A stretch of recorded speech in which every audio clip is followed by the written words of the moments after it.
యేసుతో అనుదినం శిష్యత్వంలో ఎదుగుట. ప్రార్థనా మూలాలను వెతికి పట్టుకుందాం.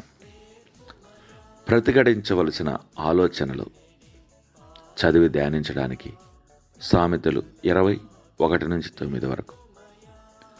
నా హృదయమును శుద్ధిపరచుకొని ఉన్నాను, పాపము పోగొట్టుకొని పవిత్రుడు నైతిని అనుకొనదగిన వాడెవడు.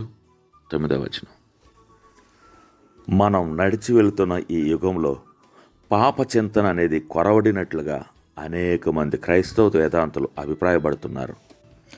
మానవ స్వభావాన్ని యథాతథంగా తీసుకోవాలని రియలిజం పట్ల ఉన్న ఆధునిక వ్యామోహం అంటున్నది. పై మెరుగులు కానీ, ఆదర్శవాదం లేక అద్భుత కల్పనలు కానీ వీటికి లొంగిపోవద్దని మనకు చెప్పబడింది. మీరు ఆధునిక ప్రముఖుల స్వీయ చరిత్రలు తీసి చూసినట్లయితే వారు తమ పాపాలను దాదాపు ప్రతి పేజీలోనూ ఒప్పుకోవడం కనబడుతుంది.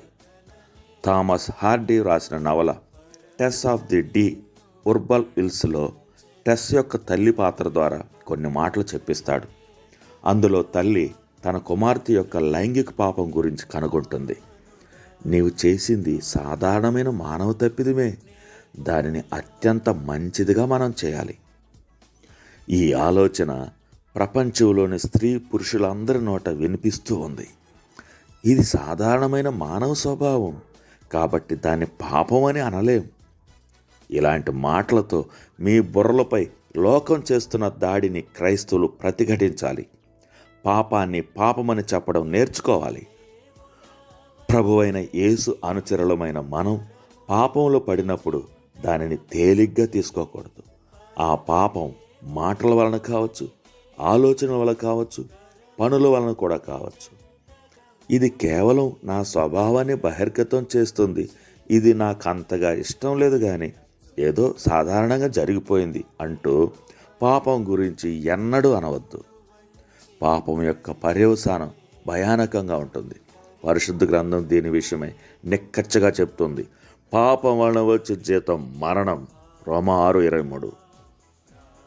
మన జీవితంలో పాపం ఉన్నప్పుడు మనసు యొక్క ఆత్మరక్షణ వ్యవస్థ దానిపై నుంచి మన గమనాన్ని తొలగించడానికి ఎలా ప్రయత్నిస్తుందో మనం అర్థం చేసుకోవడం ముఖ్యం.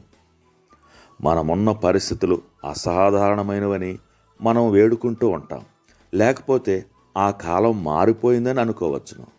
ఇతరులు కూడా అదే పని చేస్తున్నారు కనుక అది పెద్ద తప్పిదముగా భావించబడకపోవచ్చు.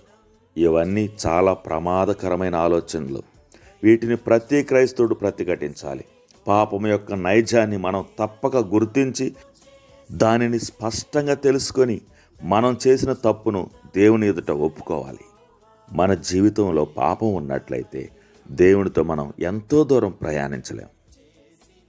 తండ్రి, నా జీవితంలో జరిగే తప్పులకు సంబంధించి నన్ను నేను సమర్థించుకోవడానికి ఎంతగా ప్రయత్నించగలనో నాకు తెలుసు.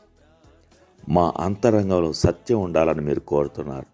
ఎలాంటి దాన్నైనా ఎదుర్కోగలుగుటకు నాకు సహాయం చేయండి. ప్రభువైన యేసు నామమున అడుగుచున్నాను తండ్రి. ఆమేన్.